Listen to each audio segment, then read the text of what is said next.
You wanted the best. You've got the best podcast. The hottest podcast in the world.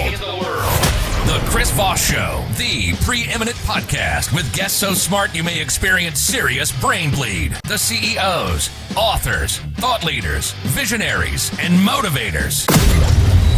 Get ready. Strap yourself in. Keep your hands, arms, and legs inside the vehicle at all times, because you're about to go on a monster education roller coaster with your brain. Now, here's your host, Chris Voss. Hi, folks. This is Voss here from thechrisvossshow.com. There you go, ladies and gentlemen. Welcome to the big show. We certainly appreciate you guys coming in, tuning in, being a part of the show, listening to the show, making and improving the quality of your guys' lives, because that's what the Chris Voss Show does. We improve your life, damn it, or else. I don't know what that means. Or we give you your money back, and we don't really charge for the show, so you can listen for free. So I don't know, contact your local return desk.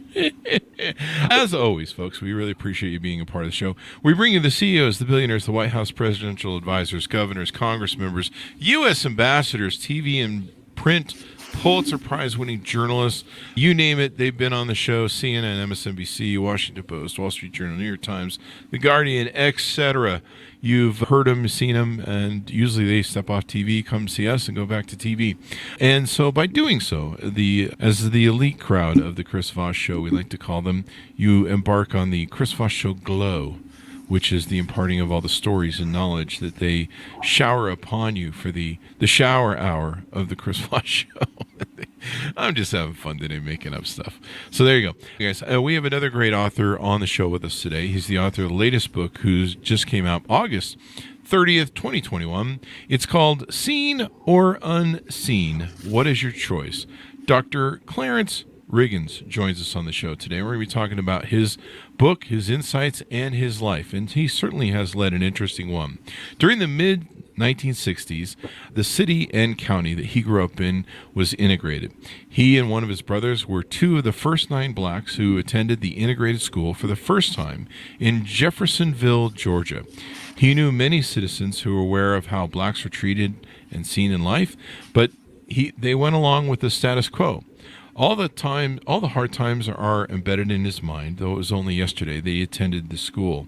A portion of his writing in the book derives from over 20 years of military service, in which Dr. Riggins retired as a first sergeant in the United States Army. His desire to write was further enhanced during his career as a mid-level manager with the United States Postal Service. A true highlight of his life achievements is becoming affiliated with the Kappa Alpha Psi Phi Incorporated, I think it is. Is that Psi or Phi? Kappa Alpha Psi.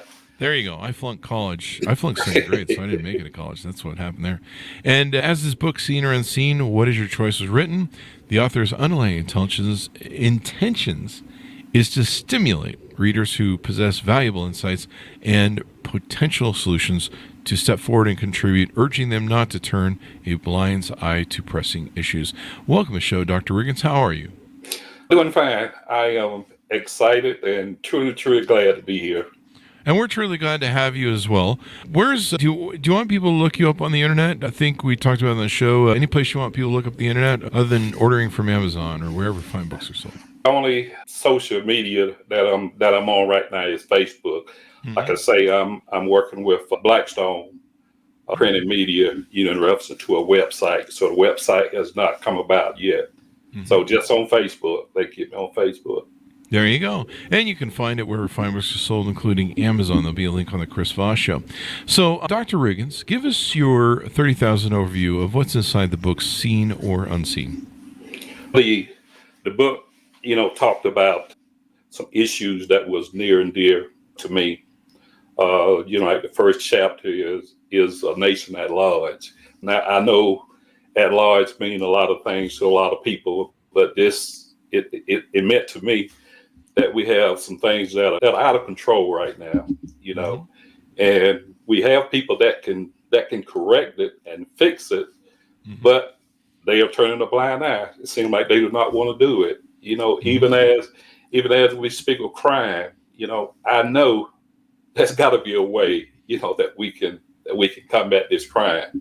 I am a firm believer, that if your crime escalate to a certain level, hey, I wouldn't have no problem with stopping and frisk. Let's say we give it some numbers. Say if it reached say 85% or something like that, that's your number. Then we can increase the police presence, stuff like that. But I just think our leaders are turning a blind eye to it, and people really can't go on with their life unless we correct the crime. We've got to correct it. Mm-hmm. Now you're talking about racial discrimination and racism. Yes. Mm-hmm. During the time when me and my brother went to the school, as I stated, he and I were two of the nine, and things were kind of rough, and one thing that I found out during that time that I never knew was that blacks had odd bus numbers in Georgia and whites had even numbers in Georgia. Oh wow. Yeah, so I thought that was kind of like a target, because what happened was when we started going to school, they gave us a bus, and all nine of us, rode the same bus, mm-hmm. and that bus had an odd number, and plus it was older than everything else. So I just think, that, somebody saw that, and that should have been corrected, because I think we were a target, just mm-hmm. because of the numbers. Mm-hmm. And so you guys, where were you guys living in at the time again? The name of the town that I grew up in is called Dry Branch, Georgia. Mm-hmm. Mm-hmm. Georgia. Dry Branch, Georgia. It's a real small community, probably about 15 to 20 miles south of Macon, Georgia. If you ever heard of Macon, Georgia, that's mm-hmm. That's the largest city next to it. Yeah. So what was it like going through those times? I mean, was it scary? Was it, this was a pivotal time in America where I believe, was this during the time where John F. Kennedy had sent the military into to do Birmingham and stuff like that? Yes, about that same time. And also it was during the time when Martin Luther King was active as well. Mm-hmm. It was kind of scary. I can remember the first day, but it taught me, a lot of things, and actually coming out of that, my brother and I, both of us, my brother, he's a pharmacist. He has a doctorate degree in pharmacist, and I, have a doctorate degree in management. Mm-hmm. So we did learn a lot, and when I left the school, after everybody had integrated, and I went into the Army, I still had some funny thoughts, but the Army kind of got me on track, because I realized, hey, you got to work with everybody, So I learned that team concept. It was just there were certain things that went on at school. I didn't think we had any representation. The other teachers saw it, but it happened, from time to time. It happened a little bit too much. There you go. How were you guys treated in school? I mean, were the students good to you or polite to you? Or? The first 2 years was actually hard. Wow. I can remember the first day, that we got there. They was waiting outside in front of the school for us. So that was a shocking experience. Mm-hmm. And I had a thought then, even though I hadn't thought about writing a book during that time, but I was thinking, why would the officials, allow them to do that? They probably knew we was under enough pressure as it was. But as time went by, believe it or not, we gained some friends. Then we found out, hey, we can get along, because my brother and I, we were both on the basketball team, and we played baseball. Mm-hmm. So that was a team concept. That kind of worked some things out for us. There you go.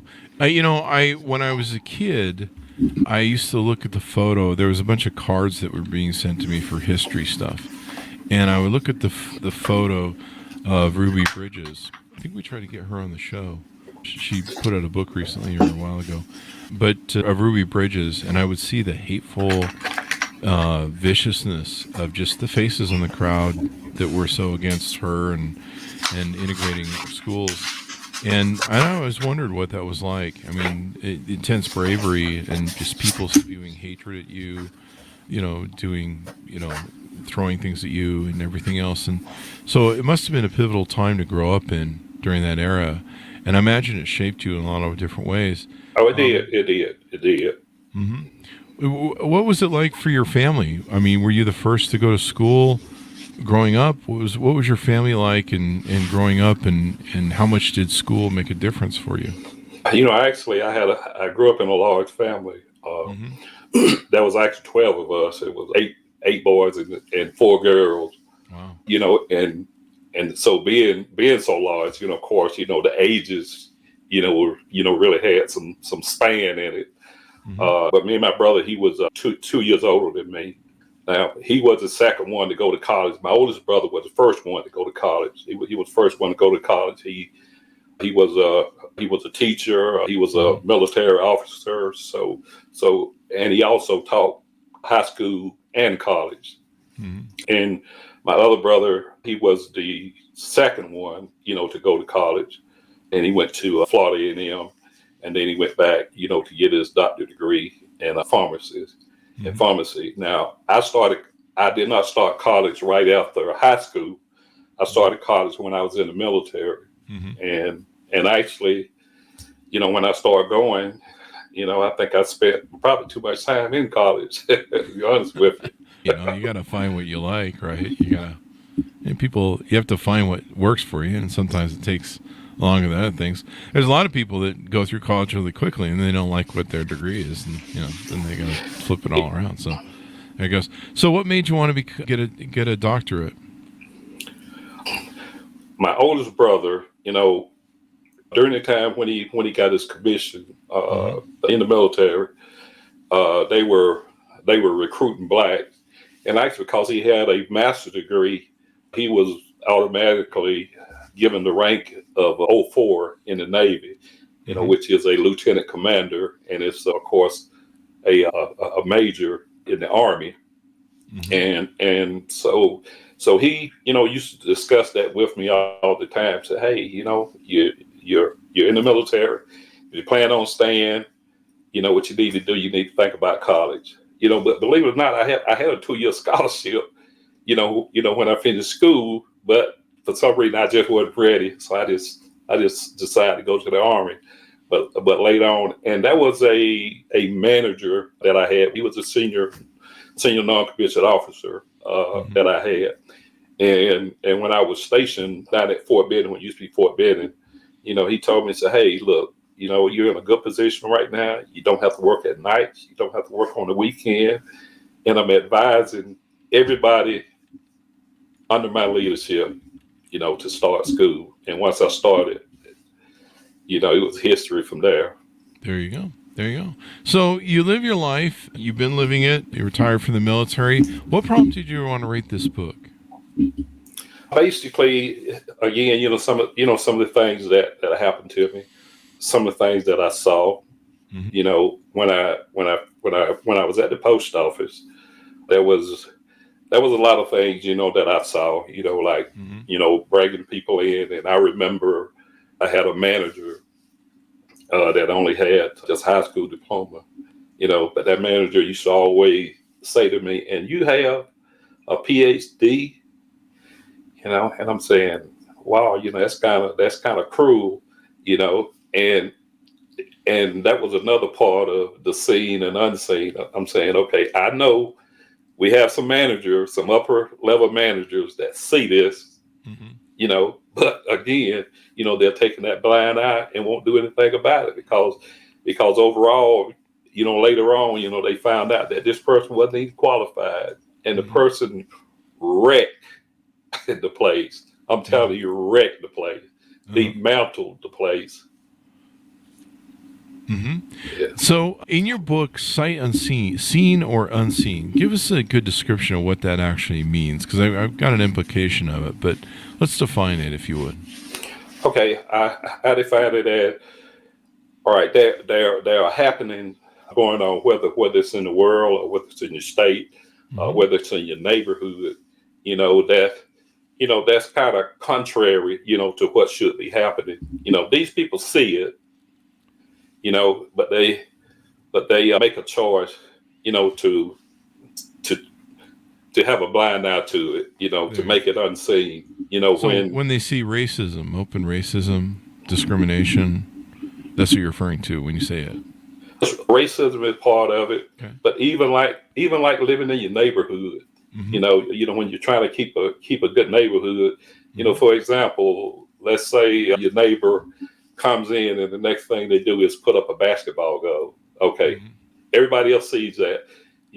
Once it starts, it could just start with the kids that live in the house. Next, here comes the kids in the neighborhood, and after the kids in the neighborhood, you got kids coming from outside the neighborhood, and neighbors see that, but again, sometimes, they just don't want to get involved because they don't want to hurt the neighbors feeling, where the basketball goal is located. But if it wasn't for the basketball goal, then of course, sometimes, we could probably keep the neighborhood a lot better, even with, sometimes, you go in a neighborhood and you see cars parked a certain way, to me, that's kind of an indication too. Again, people see it, but due to the fact they don't want to hurt anybody's feeling or they do not want to be involved, then they look at it as unseen. They won't get involved. And maybe sometime if somebody would go talk to these people, then maybe it would be better. Definitely. So let's walk through the book. Chapter 1, you open with A Nation at Large. Talk to us about what you're talking about in Chapter 1. Give us a tease out, of course, because we want people to buy the book. Yeah, okay. Yeah, A Nation at Large, as I stated, I know a lot of the time when you kind of think about at large, you kind of think about politicians or whatever, but it connotate, things that are happening in the world, just like our politicians, for the most part, I feel that they do not have our best interests. And I think, that there has to be someone, that's talking their language. Crime is part of A Nation at Large. Protest, is part of, A Nation at Large. Because if you have listened here recently, a protest is nothing like it used to be. Protest is really kind of turned into violent situation, looting situation. And again, those people, whether it's the law or whether it's our leaders, they see that, but because they want to be so politically correct at times, they just let it go. There's a lot of things in the United States right now, that should not be going on. And I know it can be stopped, or it could be curbed, but again, we let it stay at large and we don't do anything about it because we don't want to hurt, people's feelings. That or, maybe they don't want to fix the problem deep down or address it or looking in the eye and say, we have a problem. It's easier to sweep it on the table and then not think about it than to try and fix it, maybe. Yes, I think so. And sometimes, I think that's how they maintain the votes and stuff too. Because often, as a part of A Nation at Large, I often wonder, hey, we say these politicians are so bad, but they get reelected, year after year after year, the same one doing the same thing. Yep. Evidently, people support the way they behave. That seems to be some of their interests in some of the different politicians that are out there. You talk in Chapter 2 about school integrations and reparations. Talk to us about what you're conveying in that chapter. Yes, as it was stated earlier, my brother and I, we started, at the integrated school in Jeffersonville, Georgia, the first year. Now, and today, you hear a lot about reparations, today, but the thing is, as I listen to these people, if they are not, at least a baby boomer, most of them, don't even know, what it is. But, you hear people asking for reparation, and sometimes I just think, that's a cop out, or that's a way to kind of get somebody to put their attention, elsewhere, because they did not experience it, and I always ask, what if you're talking about reparation, what kind of standards, would we have? I know some of the leaders were talking about reparation, but there is no standard. Yeah, I think I was trying to kind of figure it out. I know San Francisco was working on something, and a few different people, and so are you against reparations? Are you for reparations, or did you just discuss in the book, some of the variant topics and issues surrounding it? I say both ways, because the thing is, how do you determine, how to pay someone? A lot of these people that are talking on TV, none of that stuff has happened to them. I mean, when you see them protesting or when they're in their group, most of the time, it is a racially diverse group, that's talking about it, but during the time, when my brother and I, was going to school, it was pretty much, blacks alone, whites alone, and I can even recall, my grandparents, on both sides, my mother's parents and my daddy's parents, they were sharecroppers, so I mean, would that qualify? So I just think, we've got to have some kind of standard if you say that you're going to do it. I mean, I don't really buy that what California was talking about. There you go. None whatsoever. You talk in chapter 5 about Black Lives Matter. Give us your thoughts on that. Oh, that's that's one that's not near and dear to my heart. I tell you that. So you're not a fan of Black Lives Matter? No, I am not a fan. For one thing, I think the system was truly used during that time. When I was talking about, protesting, I mean, protesting was different, during the time when they did it. They collected a lot of money, and people saw that. Yeah. That they had lavish lifestyle. People saw that. And the areas, that they hit the hardest, areas that they burned and looted, they did nothing to replace it. Yeah.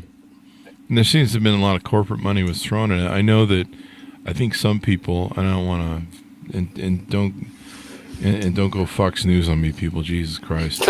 But they're really obsessed with Black Lives Matter to this day. When I go into my gym, it's like on the TV. I have to hear it while I'm in the locker room. Thank God I don't have to be in there for a long time. But there was some financial abuse that took place where the donations went to the wrong people or the people misappropriated it. And I think some of that has been proven in court, but it's certainly not indicative, I think, of the whole thing. I think Black Lives Matter came out of that time where there was a lot of abuse going on. People were sitting in their homes and seeing the abuse on TV because of COVID. And, there were other different forces going on in the world with very racial administration, saying there are good people on both sides, which, was contributing a lot of it. And then George Floyd, of course. Yeah. Were these some of the things that prompted you to write the book? Yes. Now I'm glad you said something about George Floyd, because I did want to mention that. Now I truly believe, that there's no way in the world, that you should have your knee on a person's neck on live television. Everybody is seeing you. I think that was wrong. But on the flip side of that, this Black Lives Matter, I think that they truly took advantage of that. Truly took advantage of that. To fundraise and to fundraise, and you're talking about $90-something million. And all of a sudden, people are getting paid, hundreds of thousands of dollars, or going on a $1 million shopping spree. We see that, but there are people that still, to this day, that donate, to that organization and still believe in it. I mean, I just cannot see what Black Lives Matter has done for blacks, and that's my honest opinion about it. There you go. It looks like their foundation, it took in $90 million in 2020. It's now worth about the end of the year in I think in 2022 with $30 million in assets. And it's kind of, I don't know where a lot of this stuff went, but that's what your feeling is on it and what you think about it. One of the other things in your chapter, you talk about white flight in chapter 7. Tell us what that's about. Okay. A white flight, it's like, you're living in a neighborhood, neighborhood might start out to be good. Like I was kind of taken to neighborhood where I live, for example, the first one, when we got our house there, there was probably a 50-50 ratio and stuff. And the second one, that was probably 70% white, and 30% black, but as the white moved out, for some reason, it seemed like it would always replaced by a black, and I think I said, we marry each other, we become good friends or whatever, but it still seems like, we can't live beside each other for some reason. Yeah. Yeah. It's an interesting thing that goes on with the gentrification of suburbs and how they're designed and everything else. We had Benjamin Harold on the show, who wrote the book called Delusioned: 5 Families in the Unraveling of America's Suburbs. And they did a deep dive in the history of suburbs and kind of how they're built, how they're designed, who they're targeted to, and then how they, gentrify over time and, go through this whole gentrification process of different things. But it is interesting, and he talks about how the racial narrative of how they're actually designed and distributed and stuff is plays into what you're talking about. The podcast isn't public yet, for those who are wondering. I believe it goes public sometime in mid-January, that we're holding it for the launch of the book. Okay. But there's some I can validate through what he's talked about and things I've personally seen. It's just one of those things. And can I say something else about? Yes, please. Really, I always thought,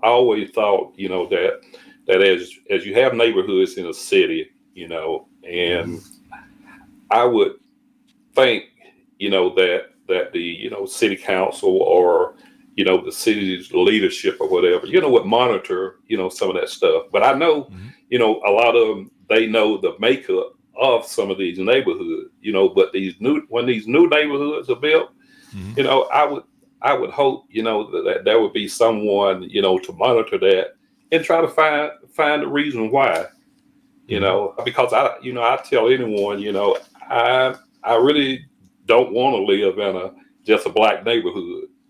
I prefer to live in a mixed neighborhood, and that's the same way I feel about church. I know church is not a part of this, but somebody needs to monitor that, and give a reason, to why, people feel that, hey, if this race moved beside me, it's time to move. Yeah. It would be interesting to see what the dynamics are between that. Why white people are moving out, and maybe, black people there's some discrimination or career things, their career trajectories, et cetera, et cetera. Maybe that's something that someone should look at. I know, we had Eddie Glaude Jr. on the show, and we talked about his book, Begin Again, with James Baldwin. And we talked about how, real estate redlining by lenders for so many decades had separated us as people living together. And the more it's pushed us apart, or the more we lived apart from each other, the harder it is for us to understand each other and our struggles. And the other issue was, I can't remember what it was now. I've sidelined off of that segue. But basically, it has, Martin Luther King, of course, famously said, we don't pray together on Sundays, in the 60s. And, there was a separation where there was the white churches and the black churches. And so, you bring up a good point to that, too. And that still seems unresolved to this day, even though That was what, in the 60s? So Yeah. 40, 60 years ago. So what do you hope people come away from reading your book? What do you hope that they draw from it? I'm hoping, that the book will kind of help them open their eyes, on some of the things, that they see, and they turn a blind eye. But I hope this right here is a motivator. I hope it's an eye opener. That hey, that's going on in my neighborhood, or you know what, I see that every day. But let's do something about it. I won't, seen or unseen, what is your choice? Hopefully to be one of those books, that everybody want to read. Especially adults. To take each one of those chapters and see how these chapters affect their lives. What are they doing? To make things seem versus turning the blind eye. You got to get involved in some of these things. There's a lot of people that don't want to get involved, and those are the people that I call the unseen folks. But they got to be a part of this fight. They got to be a part of this solution. Mm-hmm. Yeah. If you're not a part of the solution, you're part of the problem. And it might have been Martin Luther King that said the one thing that can allow evil to reign is for good men to do nothing. I think that might have been him. Someone had said it. So there you go. It's been interesting to have you on the show. Thank you for coming on. Give us your final thoughts as we go out. Also when I was kind of looking up some information, I ran across it was a picture of you and a lady called Alexandra Hudson, and it was interesting because the name of it was Our Civilization, Our Democracy, and Our Society Depends on That. And I think that's a good fit for seen or unseen.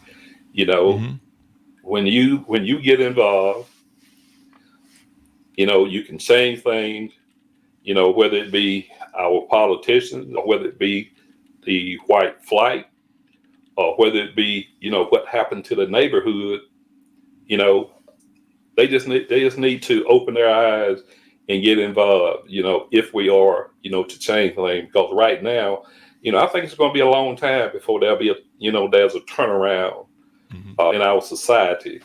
And I'm hoping that as people read, seen or unseen, like I say, it might be an aha moment for them, aha moment, to tell them that, hey, it's time for me to do something. Mm-hmm. Definitely. We all have to be a part of the solution. Yes. And work together because rising tide lifts all boats. So there you go. Dr. Riggins, it's been wonderful to have you on the show and very insightful. Thank you very much for coming on and telling us your story.